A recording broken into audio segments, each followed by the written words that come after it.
ইতিমধ্যে আমাৰ ডাঙৰীয়াই এই সমগ্ৰ বিষয়টোৰ ওপৰত বক্তব্য প্ৰদান কৰিছে। কেইটামান বিষয় ইয়াৰ সৈতে আনুষ্ঠানিক বিষয় কেইটামান অৱগত কৰিব বিচাৰিছোঁ। গুৱাহাটী উচ্চ ন্যায়ালয়ত প্ৰদ্যুৎ বৰা ডাঙৰীয়াই এটা PIL কৰিছিল আৰু সেই PILটো স্পষ্টভাৱে কৈছিলে যে জনজাতি অৱস্থিতিত যিসকল ব্যক্তিয়ে অবৈধভাৱে বসবাস কৰি আছে বা যিসমূহ উদ্যোগ বা অন্যান্য কল কাৰখানা আছে সেইসমূহক উচ্ছেদ কৰিব লাগে।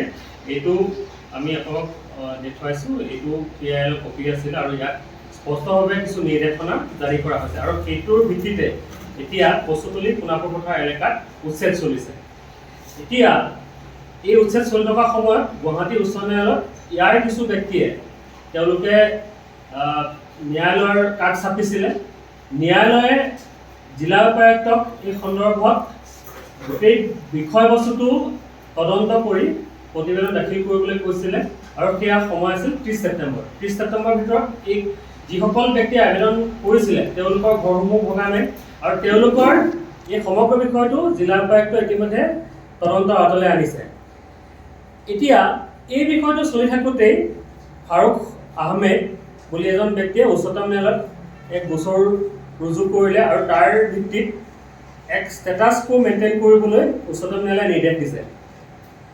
আমি ন্যায়ালয়ৰ যি নিৰ্দেশ সেই নিৰ্দেশক আমি শ্ৰদ্ধা জনাইছোঁ, কিন্তু একে সমান্তৰালভাৱে আমি এটা কথা ক'ব বিচাৰিছোঁ যে কচুতলী অঞ্চলত বা সোণাপুৰ পথাৰ অঞ্চলত বা ডিমৰীয়াৰ যি 6খন পঞ্চায়তত অবৈধভাৱে লোক বসবাস কৰি আছে এই সন্দেহজনক লোকসকলক ইয়াৰ পৰা উচ্ছেদ কৰিব লাগিব। সেয়া ডিমৰীয়া ৰাইজৰ দাবী। আমি এই বিষয়টো যেতিয়া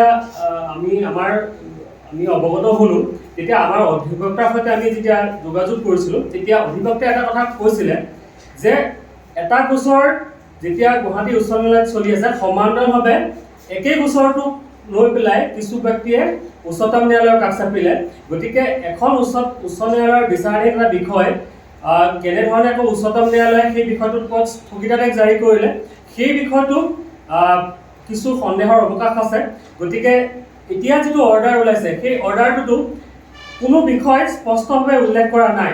এইটো অৰ্ডাৰ কপি, ইয়াত কোনো ধৰণৰ কথা ষ্টেটাছ কো মেইনটেইন কৰিবলৈ কৈছে, কিন্তু কেনেধৰণে ষ্টেটাছ কো মেইনটেইন হ'ব, ক'ত মেইনটেইন হ'ব সেই কথাটো স্পষ্টভাৱে উল্লেখ কৰা নাই। গতিকে ইতিমধ্যে কচুতলী অঞ্চলত উচ্ছেদ চলিল, কিছু ব্যক্তিৰ উচ্ছেদ চলাবলৈ বাকী আছে যিসমূহ আমি ইতিমধ্যে দেখিছোঁ যে তেওঁলোক অবৈধভাৱে বসবাস কৰি আছে।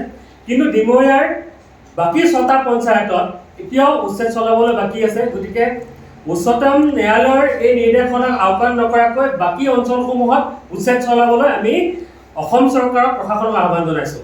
কাৰণ ডিমৰীয়াৰ ৰাইজ ইতিমধ্যে এই বহিৰাগত লোকসকলৰ বিভিন্ন সমস্যাৰ সন্মুখীন হৈছে। তেওঁলোকৰ ভাষা বেলেগ, তেওঁলোকৰ সংস্কৃতি বেলেগ, তেওঁলোকৰ লোকাচাৰ বেলেগ, তেওঁলোকৰ আচৰণ বেলেগ আৰু এই বহিৰাগত লোকসকলৰ বিভিন্ন সমস্যাৰ সন্মুখীন ইয়াৰ খিলঞ্জীয়া লোকসকল হৈ আছে।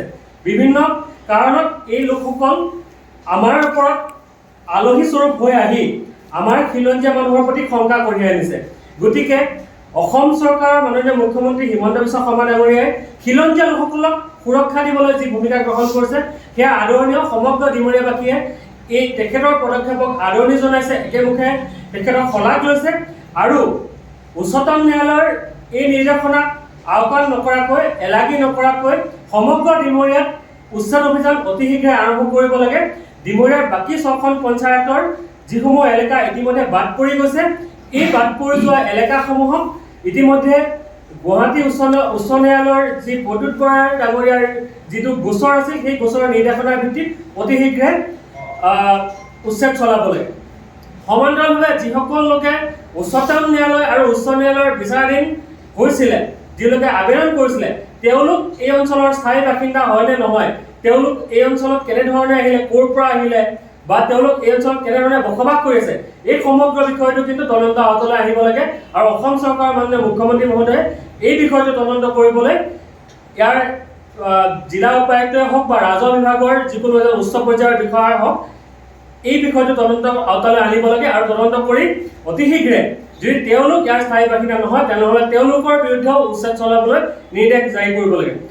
সমান্তৰালভাৱে আমি আৰু কেইবাটাও প্ৰসংগ আমি দেখিবলৈ পাইছোঁ যে কচুতলীত যিসকল লোকৰ উচ্ছেদ চলোৱা হ'ল এই উচ্ছেদ চলোৱা লোকসকল বিভিন্ন কল কাৰখানা ইটা ভাটাকে ধৰি বিভিন্ন ঠিকাদাৰী প্ৰতিষ্ঠানত ইতিমধ্যে আত্মগোপন কৰিছে আৰু বিভিন্ন ঠাইত তেওঁলোকে শ্ৰমিক হিচাপে কামত নিয়োজিত হৈ আছে আৰু এই উচ্চতম ন্যায়ালয়ৰ যি নিৰ্দেশনা এই নিৰ্দেশনাই পুনৰ তেওঁলোক উৎসাহিত কৰা বুলি আমি জানিব পাৰিছোঁ আৰু কিছু সংখ্যক লোক পুনৰ এপক্ষেক বা এমাহৰ ভিতৰত সেই অঞ্চললৈ উভতি আহি পুনৰ সেই চৰকাৰী ভূমিসমূহ বা গ্ৰেজিং ৰিজাৰ্ভৰ ভূমিসমূহ বেদখল কৰাৰ এক পৰিকল্পনাত ইতিমধ্যে আত্মনিয়োগ কৰিছে।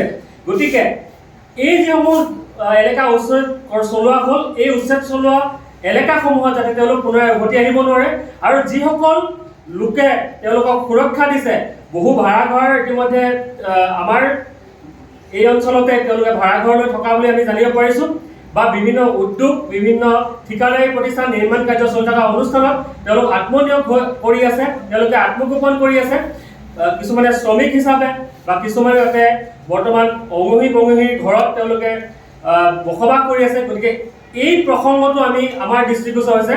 গতিকে সকলো লোককে আমি তেনে সন্দেহজনক লোকসকলক আমি ডিমৰীয়া ত্যাগ কৰিবলৈ অনতিপলমে আমি আহ্বান জনাইছোঁ আৰু পূজাৰ আশে পাশে সমগ্ৰ ডিমৰীয়াত আমি এক অভিযান চলাম বুলি আমি ইতিমধ্যে থিৰাং কৰিছোঁ। ডিমৰীয়া সমগ্ৰ দল সংগঠনে অভিযান চলাব। যিসকল লোকে এনে লোকসকলক সুৰক্ষা দিব তেওঁলোকৰ বিৰুদ্ধে কিন্তু অভিযান চলিব, এই কথা স্পষ্ট।